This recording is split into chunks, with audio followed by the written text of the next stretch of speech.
약간 노동계와 경영계의 입장 차이처럼 갈리고 있어요. 저는 아직 특별히 이견을 정하지 못해가지고 한번 두 분의 주장과 반론을 들어보면서 제 의견을 좀 정해보도록 하겠습니다. 자, 그러면 12,000원을 주장하는 노동계 의견에 가까운 화카의 의견을 좀 더 들어보고 싶은데 말씀해 주시죠. 네, 저는 임금 노동자의 임금을 상승해야 된다는 쪽인데요. 왜냐하면 그렇게 하게 되면 임금 불평등을 완화시킬 수 있어요. 왜냐하면 임금을 많이 주게 되면 저임금 집단의 임금이 자연적으로 늘어나는데요. 그렇게 되면은 중상위 계층의 임금도 늘어난다고 해요. 그렇게 되면은 이제 모든 임금 노동자 임금이 올라가게 되고 저임금 노동자들도 임금을 많이 받게 되면서 저임금 노동자들의 비율이 줄게 되는 거죠.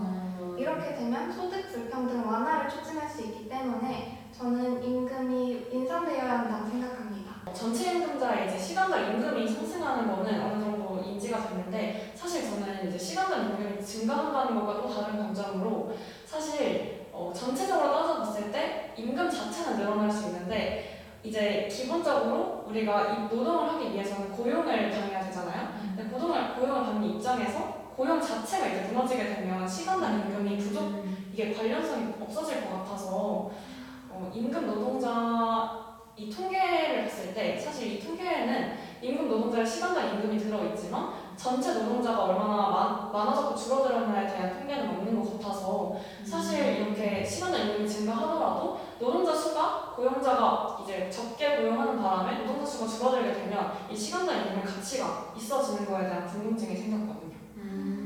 그러면 D에는 아무리 시간당 임금이 증가해도 그 시간당 임금을 부담할 수 있는 경영자, 고용주, 사용인이 없으면 의미 없는 레퍼토리다 이런 의미인가요? 네, 맞습니다. 예를 들어서 뭐 5명을 고용하는 고용 집단에서 시간당 임금을 책정하는 게 있었는데 이제 최저임금이 올라감에 따라서 고용주가 이제 부담을 느껴서 고용을 2명밖에 안 하는 바람에 그렇게 되면 3명이 이제 직업을 잃어버린 상황이잖아요. 그러면 2명의 경우에는 시간당 임금 자체가 올라갈 수는 있겠지만 통계적으로 봤을 때 3명은 실직을 하게 된 경우이기 때문에 노동자 본인에게 이제 목숨줄, 밥줄이 다 사라지게 되는 그런 통계 자료도 있을 것 같아서 조금 단순히 시간당 임금이 오른다는 것에 대한 게 장점만으로 보기는 조금 어렵다는 생각이 들었습니다.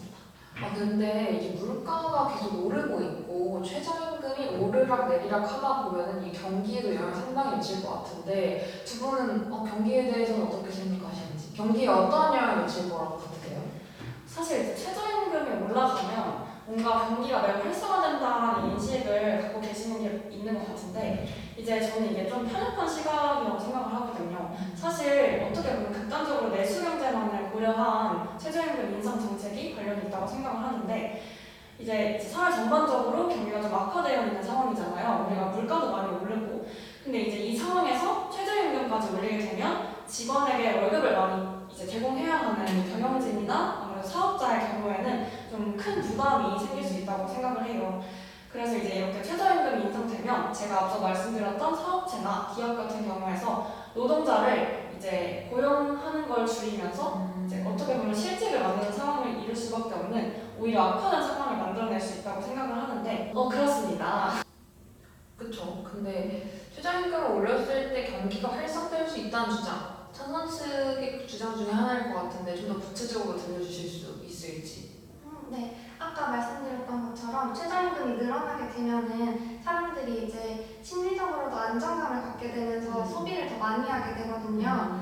물론 최저임금 인상이 경제를 활성화할 수 있는 만병통치약은 아니긴 하지만 최저임금을 인상하게 되면은 국내의 경제, 즉 내수 증가로 이어져서 투자를 촉발할 수 있는 첫 발걸음이 된다고 생각하시면 될 것 같아서 계속해서 물가가 상승하는 이 지점에서 최저임금 인상이라도 해서 경제를 활성화시키려는 노력을 해봐야 하지 않을까 싶습니다. 그래서 또 떠오르는 게 들어보니까 지금 굉장히 물가가 많이 올랐어요. 이제 배달 음식을 시키더라도 배달 음식이 아니라 음식점에 들어가면 최소 10,000원은 내야 하고 나와야 하는 상황인데 그런 상황에서 최저임금은 지금 9,000원대에 머무르러 있으니까 찬성 측의 입장도 충분히 이해가 갑니다.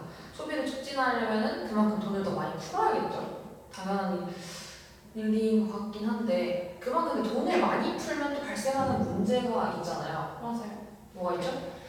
일단은 한국은행에서 정말 금리를 동결한 지 꽤 됐잖아요. 근데 그렇기 때문에 우리나라 물가가 계속해서 오르고 있는 상황인데 이제 최저임금 올리게 되면 이 상황에서 또 자연스럽게 또 소비가 느는 것과 별개로 뭔가 물가가 더 상승하면 어차피 이게 의미가 있어지는 거에 대한 좀 이야기도 나누고 싶었거든요. 그래서 뭔가 물가가 가속화되면은 좀 더 최저임금을 차라리 올리지 말고 그냥 이 기세를 유지하는 게 어떤가라는 생각이 들었습니다. 그쵸, 맞아요. 이게 전체적으로 지금 전 세계가 인플레이션 상황이 있지만 특히 우리나라도 굉장히 물가 상승률이 지금 14년 만에 최대 뭐 이런 식으로 말이 나오더라고요. 그래서 물가가 계속 상승하고 있음에도 불구하고 또 상당 측은 올라야 오히려 그 물가에 살아남을 수 있다는 입장이잖아요. 그렇죠. 제가 한번 네. 말씀을 다시 드려보자면 최저임금의 본래 의미에 우리는 집중할 필요가 있는 것 같은데요. 법정 최저임금의 의미는 근로자가 최선의 생활을 유지할 수 있도록 법률로서 정한 최저임금이라고 합니다. 말씀해주신 것처럼 소비자 물가 지수가 지금 2008년 이후에 최고로 높은 수치를 찍고 있어요. 이렇게 물가가 계속해서 증가하고 있는데 임금만 그대로라면 우리 우스갯소리로도 나머지 다 오르는데 월급만 그대로다 이런 이야기 하기도 하잖아요. 이렇게 된다면 서민들의 생활이 불안정해져서 결국 경제가 더 힘들어지지 않을까 하는 생각이 들어서 임금이 인상되어야 한다고 생각합니다.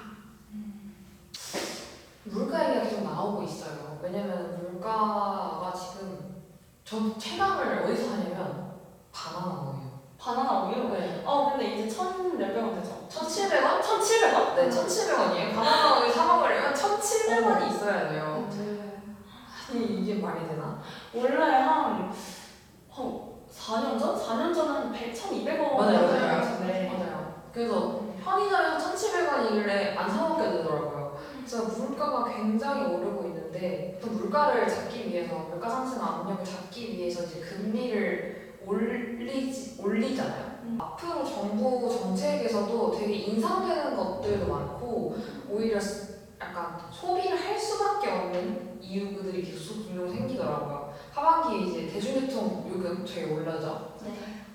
그것도 그렇고 이전에 그 유류세라고 해서 이게 조금 그 기름값이 올랐을 때 이 세금을 면세해주는 세금 좀 인하해주는 그런 제도가 있었는데 그 폭도 줄어든다고 하고 그리고 제일 중요한 우리 공과금이 오릅니다.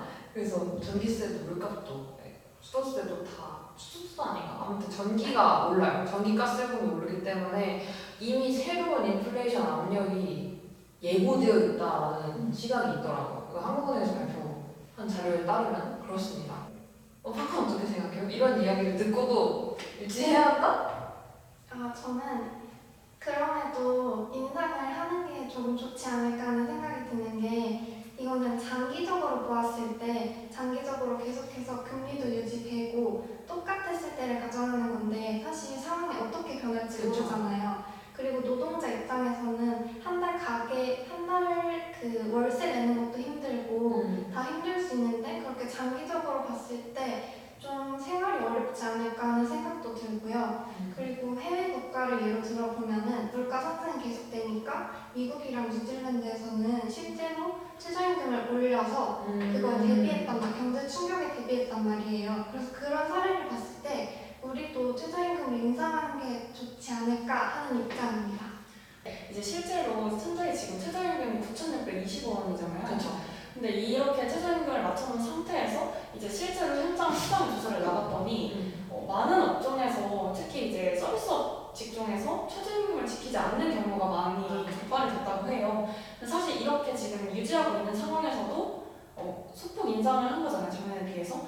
그런데도 이렇게 지켜지지 않는 사례가 많았는데 만약에 이렇게 대폭 상승을 하게 되면 오히려 이제 적발되지 않는 업체가 좀 교묘한 방식으로 최저임금을 주지 않기 위한 그런 행위들을 하지 않을까라는 우려도 좀 생각이 들어서 사실 뭐 모든 업종에서 다 같은 노동의 가치를 쓰는 건 아니기 때문에 특정 업종에서는 뭐 최저임금보다 아래의 돈을 주고 싶은 사업자분들이 계실 수 있잖아요. 그래서 이렇게 우리가 사각지대에 놓여 있다고 하죠. 이런 곳에서 최저임금을 지키지 않는 불법이 더 많이 생길 것 같은 우려도 있습니다. 9,700원과 12,000원 사이에서 과연 어떠한 결론이 날지 저희가 결정할 수 있는 건 아니니까. 그래서 저는 그래도 10,000원은 넘으면 좋겠어요. 저희 개인적인 바람은 10,000원은 넘었으면 좋겠다. 왜냐면 지금 9,620원이랑 10,000원이랑 4% 차이? 근데 4% 정도는 올려도 되지 않을까? 근데 이제 저희가 9,000원대를 먹을 때는 4자리 숫자잖아요, 숫자가. 또 이제 심리적으로 봤을 때 10,000원이 넘게 되면 5자리가 되게 되면서 그 다음 내년, 내후년의 상승률이 오히려 더 급증하는데 오히려 기여를 하지 않을까라는 이런 뭔가 걱정스러운 우려와 시선이 있는 것 같더라고요. 이런 거에 대해서는 어떻게 생각하시나요? 제가 찾아봤을 때 어떤 경제학 책에서 임금을 상승시켰을 때 그만큼의 돈을 줄 수 없어서 고용을 할 수 없는 업체가 생기면 그 업체가 자연스럽게 경제에 흡수되게 되면서 그게 결국 뭔가 경제를 뭔가 불활성화시키는 쪽으로 되는 것이 아니라 자연스럽게 경제에 흡수하게 되면서 결국 비슷한 결과를 가져온다고 해요. 결국에 최근까지 들었던 이 최저임금위원회 결정도 합의가 없더라고요. 그러다 보니까 모든 게 다 표결이었어요. 그래서 이번에도 표결로 아마 결정이 될 것 같아요. 그래서 그 사이에서 합의안을 찾을 수 있다면야 좋겠지만 아무래도 그렇게 노동계 측과 경영진 측이 표결로 이루어질 것 같은데 과연 어떤 결론이 날지. 이번 주 목요일 13일이면 13일이면 목요일 맞나요? 맞아요. 이번 주 이 영상이 나올 때쯤에 이미 결정이 됐을 거예요. 과연 어떠한 결론으로 났을지 한번 좀 확인을 해보도록 하겠습니다. 네, 저희 이렇게 1부 마치나요? 네, 이렇게 마무리해보도록 하죠.